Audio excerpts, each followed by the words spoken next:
सभी प्यारे बच्चों नमस्कार। जो आपने यूट्यूब थंबनेल पे देखा है, मैं आपको वही प्रश्न कराने वाला हूँ और ये प्रश्न बोर्ड की परीक्षा की दृष्टि से बहुत ही महत्वपूर्ण प्रश्न है। तो इसको हल कैसे करते ज़रा ध्यान समझिएगा। यहाँ पे लिखा हुआ वायु के सापेक्ष जल, पहले ये देखिए वायु के सापेक्ष जल, इसको कैसे लिखा जाएगा, ANW।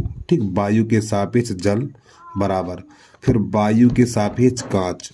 देखो वायु के सापेक्ष जल, फिर वायु के सापेक्ष कांच।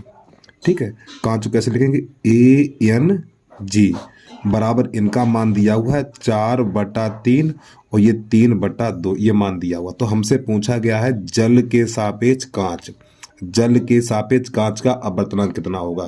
तो देखो पहले जल है फिर कांच है, तो क्या लिखना है, जल के सापेक्ष कांच का अपवर्तनांक। अब प्यारे बच्चों इसका सूत्र क्या बनेगा, देखो यहाँ पे कांच है तो इसको पहले लिखा जाए, कांच है तो यहाँ पर लिखना ANG, फिर ये जल है तो ANW। इस प्रकार ये सूत्र बनके तैयार हो गया हमारा। अब इनके जो मान दिए मान लगा दीजिए।